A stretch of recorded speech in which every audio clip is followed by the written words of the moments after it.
Good morning.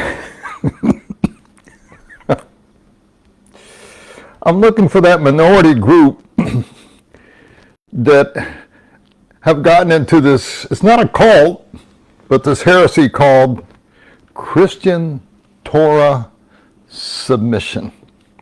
I'm going to explain it to you and make it really clear. Now, at the onset, the reason I'm here is because I'm not looking for those that are teaching it, but those that have heard about it and want to know something about it. I'm going to educate you. Okay? I know the ones that are practicing, they're not going to listen anyway, because that's their characteristic. They want to somehow prove that they are something better or something more than everybody else. Pride does that. That ego does that. The fact is, God isn't a respecter of persons. So, we come into the faith the same way. We grow in faith in the same way. It's the same way. There's nothing new under the sun. Even what Satan. Now, it's interesting because in Ephesians it says that we are the matures to discover the schemes of Satan. Okay? All of Satan's schemes are pretty much, for the mature, recognizable. The difference is they come in different packages. I was watching, I like to do fun things. There was these porch thieves. They were still in packages off the course from FedEx and UPS and all that. So this guy decided to just put a shotgun blast in the thing, okay? And so the porch thief ran up there, grabbed the thing, and the thing exploded. He fell on the ground. He's rolling. He doesn't know what happened. He thought he's dead. I thought it was so funny. But he wrapped the package in a way that looked like it was real and it may contain something good for you, when in fact it was something very deadly. That's the danger of getting involved in what's called Christian Torah submission. And I'm going to explain it to you right now. Okay, the Torah, what is it? The Torah has another word. It's called the Pentateuch. It's the first 5 books of the Bible. Genesis, Exodus, Leviticus, Numbers, and Deuteronomy. They're historical narratives that contain a lot of different kind of messages in the beginning. It also talks about the creation account. It talks about the formation of different management times that God was using to orchestrate the world. Now, here's the thing. The Bible contains 66 books, not just the first 5. You cannot advocate or even suggest that we should just follow the first 5 books. Even though they have good principles, God has chosen to change the way he wants his stewardship or those that are his to function. And I'm going to explain that to you. Genesis, let me just show you this. I got a little illustration here. If you can see this. It's just one of my file things. What I have here is files from Genesis all the way to Malachi. This is just my Old Testament file. Okay? And then I have my New Testament, 66 books. Then I have systematic theology, angelology, homotheology, anthropology, soteriology, ecclesiology, all these different theological topics that have to properly correlate. And what's really important is that in Ephesians, Paul talks about rightly dividing the word of truth. So you may not be ashamed accurately handling truth. So these people that are just promoting this Torah submission, fad, or whatever you want to call it, they're embarrassing themselves because they're not rightly dividing the word of truth. Let me show you an example. This is just my file on Genesis. Okay? When we were in Bible school and seminary for many, many, many years,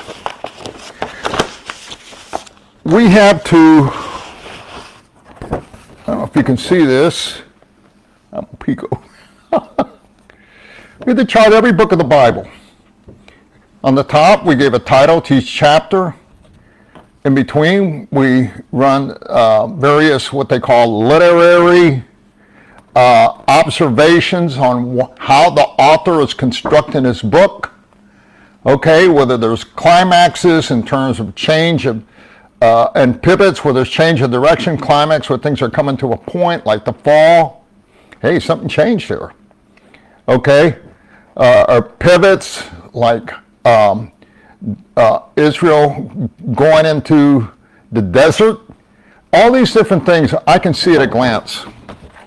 I look this and I know everything for the most part of the big picture of the book of Genesis. Then in between my file, I put great details of everything that's going on in the book.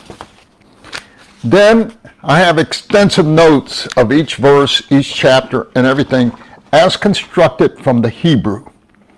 Okay, not English. Okay? I got summary passages, different things. Who wrote, by the way, here's an interesting thing.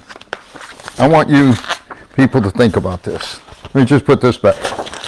But who wrote the Pentateuch? Who wrote it? The first 5 books of the Bible. Do you know who wrote it? It was Moses. Where was Moses born? Egypt. How was he raised? As an Egyptian, even though he was a child of a Hebrew slave. Okay? Now, Moses was called the deliverer. He kind of sensed that growing up. So what did he do? He killed an Egyptian, and word got around. Because he thought, oh, I'm the deliverer. I'm going to do it my way. I'm going to accomplish God's will my way. He was the first functioning legalist. And he ended up killing a man until he was found out. Then what did he do? He took off. He wandered for 40 years in the desert until he could understand a concept called grace.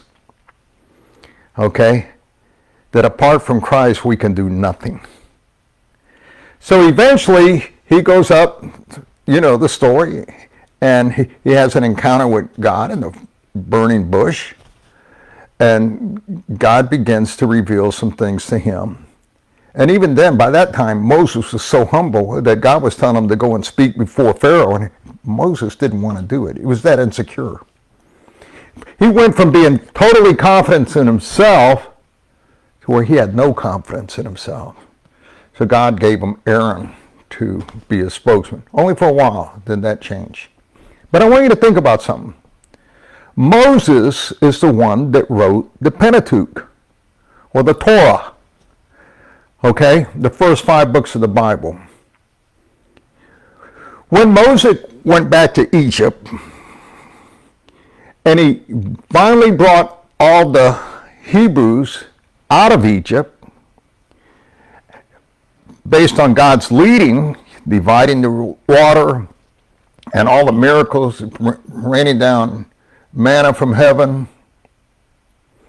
And then God calls Moses back up in the mountains. Moses comes down, he gives this law to these people. Let me ask you something. How many of the people that Moses gave this law to ended up in the promised land? Only 2. Joshua and Caleb. What happened to all the rest of the people that had the law? They died in the wilderness because of unbelief. In fact, not only when they were in the wilderness when Moses was gone for a time, they even tried to create an idol. No, they didn't try, they created one, a calf of all things, out of the gold that they had taken from the Egyptians when they left. If the Hebrews couldn't keep all the details of the law, what makes you think you can? And God knows that. In fact, he said, if you're going to obtain righteousness or stay righteous by maintaining the law, here's the condition.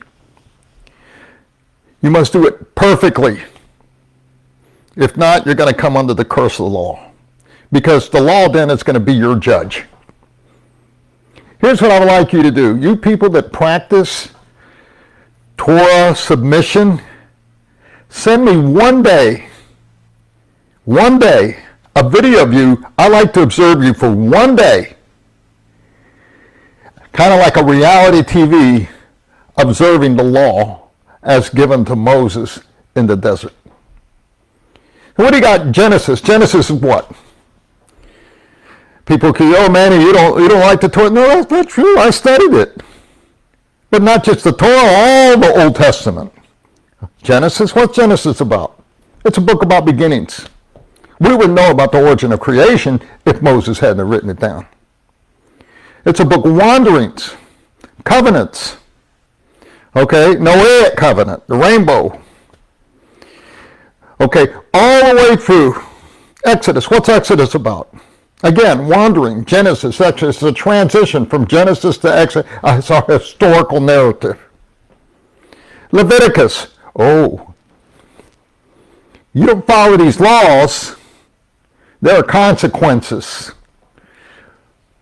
But if you obey them, there's rewards. Okay? What does that appeal to? Man's pride. God knows that. What does the law do? It becomes a mirror. It shows you what you can't. God, I'm really trying to obey this Sabbath.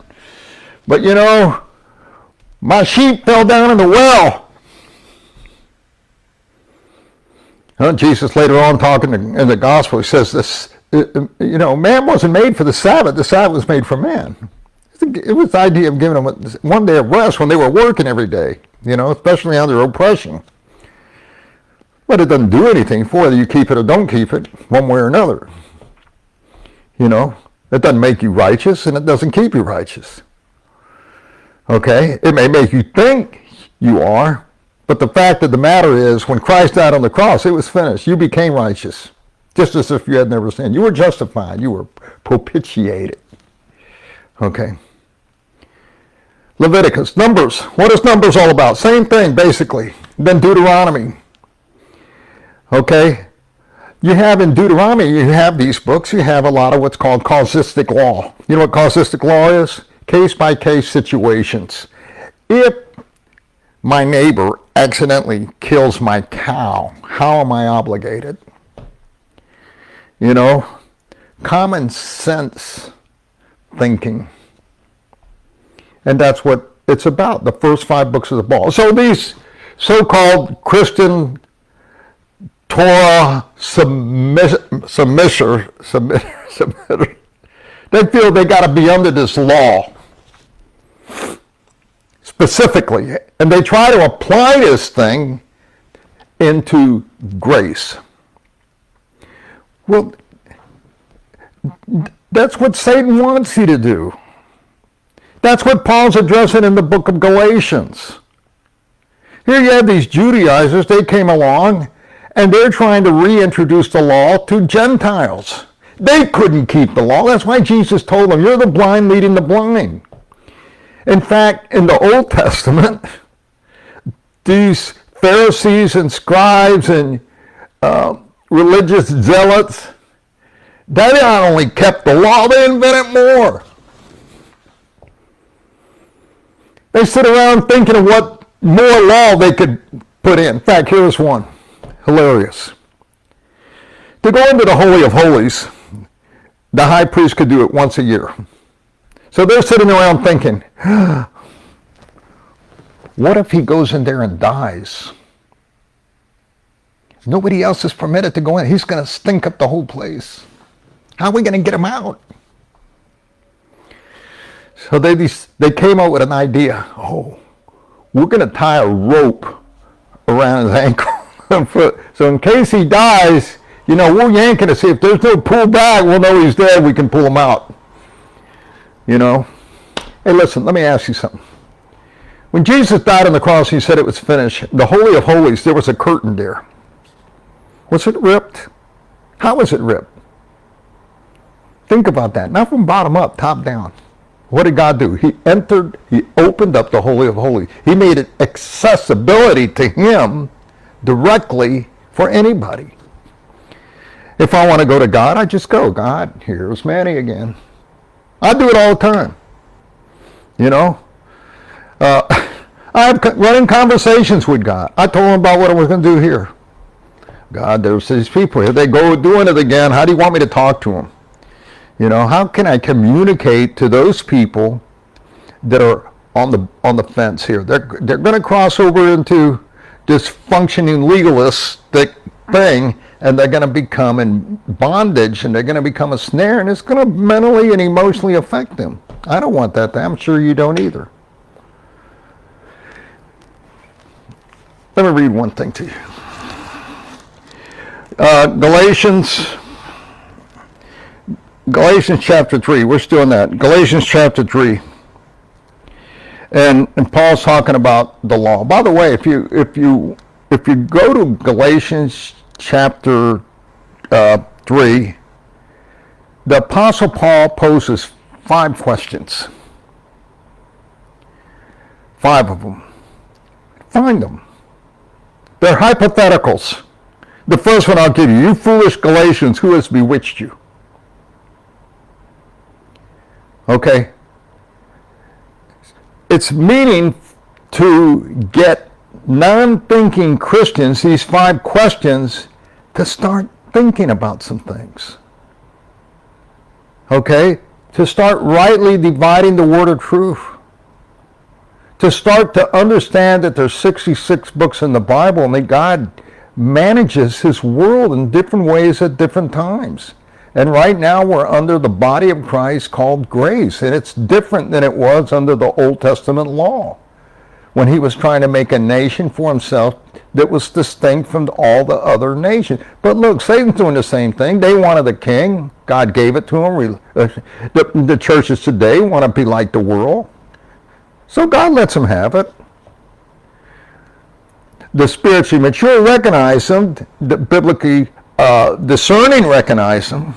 The naive and the simplistic and the unbelievers do not. You don't win the world by being like the world. You win the world by being different than the world.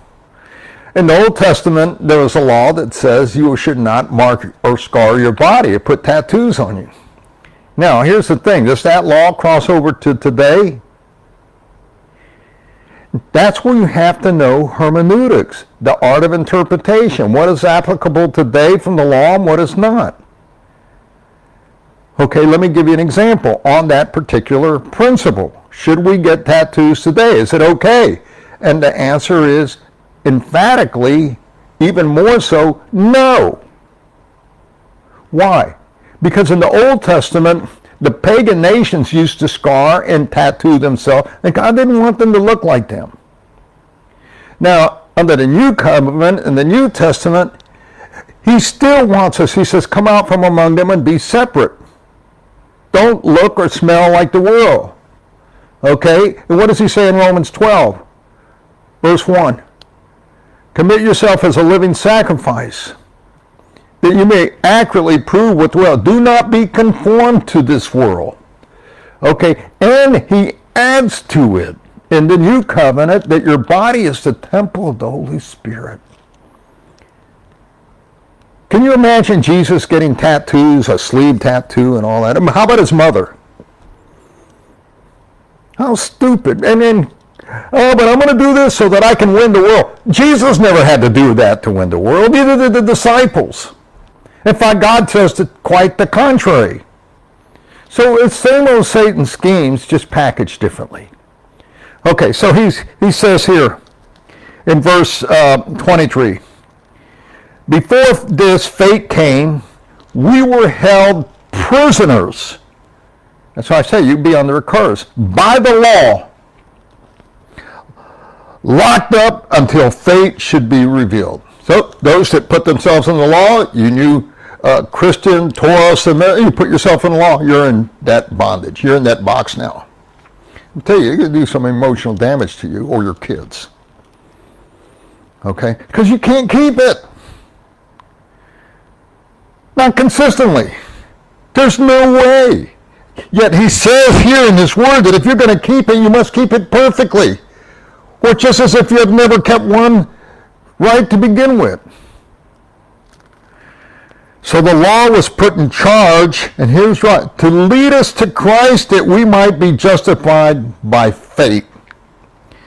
Now that faith has come, we're no longer under the supervision of the law. We're not under it anymore. Not under the supervision of the law. The law guided us, told us what to do, where to go, when to do, how to do it, what clothes to put on, you know, when to take a bath, when not, when to wash your hands, when not. It told you everything. It was like your tutor. The law was a nanny. We're not under that anymore. Does that make the law bad? No. It was just used for different, you know, different reasons, different times. By the way, you know, I got so many files. Here's my Leviticus notes, and again, they're in great detail. Most of it taken from Hebrew. Deuteronomy's got a lot of good. I mean, don't get me wrong. The Torah's loaded with great messages, but they have to be taken in the context of the whole. You have to correlate. Let me say. I learned some of the things about God. I come to know who he is and his attributes as I read Genesis. And as I read Exodus, I come to know a little bit more about God, maybe in a different way. When I read Leviticus, now I'm reading it different. Deuteronomy, he's talking about when you raise up, when you sit down, how to formal and informal teach. He's talking about laws, and I'm beginning to see how God thinks. Because we were created in his image, and he wants us to be like him. He wants us to be thinking Christian. Change does not come apart from the cognitive. You got to think about it. We change on the basis of his word. That's what he said. I believe it with all my strength, all my heart, all my soul. Even though you don't see the evidence of it. I never saw Jesus, but I believe in him, and I believe that he died on the cross for my sins. I never seen the Holy Spirit, but I sense his presence in my life all the time, especially when he's illuminated my mind and my heart and my spirit, when he's comforting me when I'm in sorrow, you know, when he convicts me when I'm in sin. Gee, that's a hard thing. Jeez. You know, the Father, when I sense his loving and compassion. Read Jonah. What do you discover about God in the reading about Jonah? You discover about God, a compassionate God. He was more compassionate than his prophet. He cared more for a plant, the prophet, that was dying than he did for all these thousands of people in Nineveh. How is it that I know about this situation in Israel? How can I know prophecy unless I read other books apart from the Torah? Daniel, Revelation, and so forth. So what Paul does is, you know, he started these churches in Galatia. They were going along pretty good until some legalistic Judaizers, these Christian Torah Resurgence came in and started telling people we got to live according to these laws. Well, what about the Ten Commandments, Manny? Well, the Ten Commandments are still applicable. Some are, not all of them. Okay, what do you have in the Ten Commandments? You have commandments that are related to God, and you have other commandments that are related to people. You know, and to your family. Children, honor your mother and father. In the Old Testament, you don't do it, you're stoned to death. In the New Testament, honor your mother and father. If you don't do it, broken fellowship, change in consequence. Why? What happened? What made the change? We got more revelation. We got more information as we read through the Bible. We came to see that God is working and managing his principles in different ways.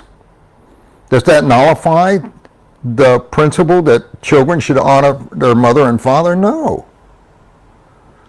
But God gives a lot of grace. So, people, let me just say this. There's a lot going on in Israel right now, and with the terrorists and Palestinians and Hamas and all that. I think what these Hamas people are doing is really bad. They cut that lady's head off. I mean, I feel so bad for their family. You got to understand, they hate Israel. And why do you think Hitler did what he did?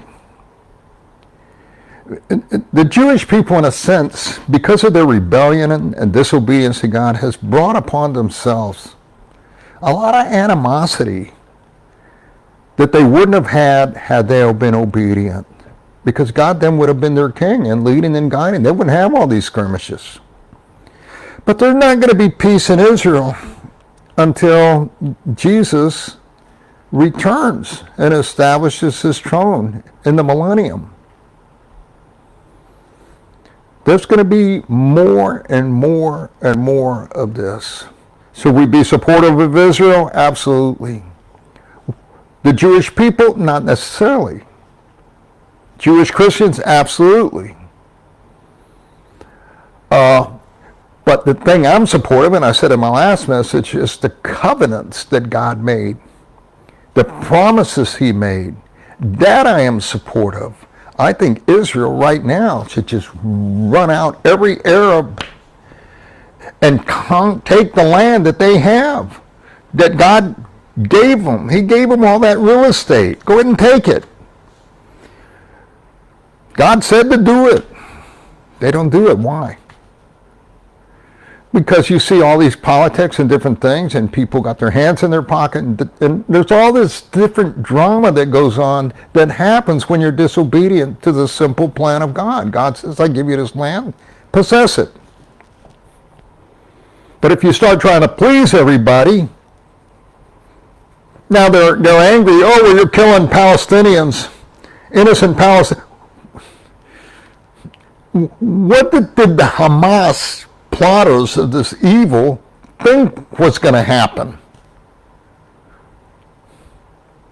Israel really doesn't have much choice. They don't want to see this continual skirmish. They have to protect their land. I think all those Palestinians and Hamas need to go to Egypt. They need to go to Iran or Syria or some other country, that is supportive, or Muslims, and let them live there.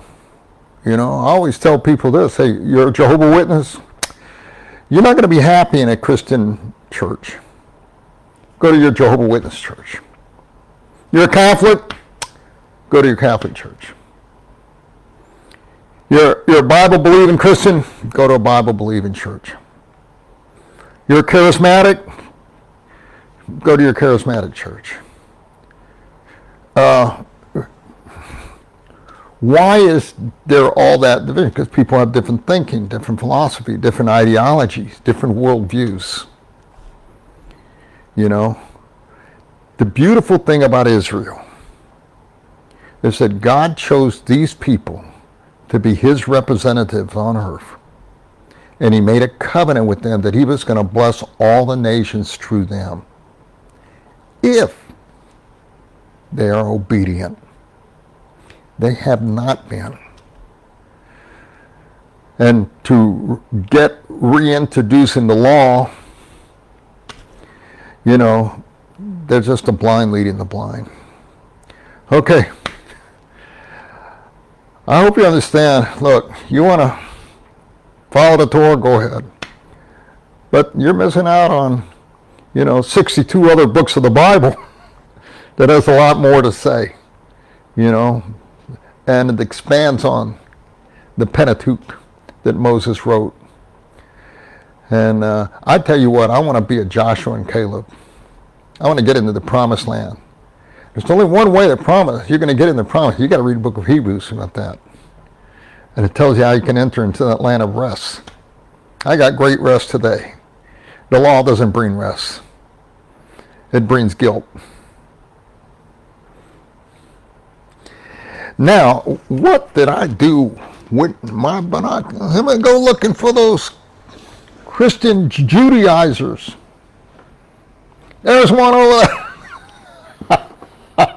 Hey, I have a lot of fun with this. Y'all have a great day.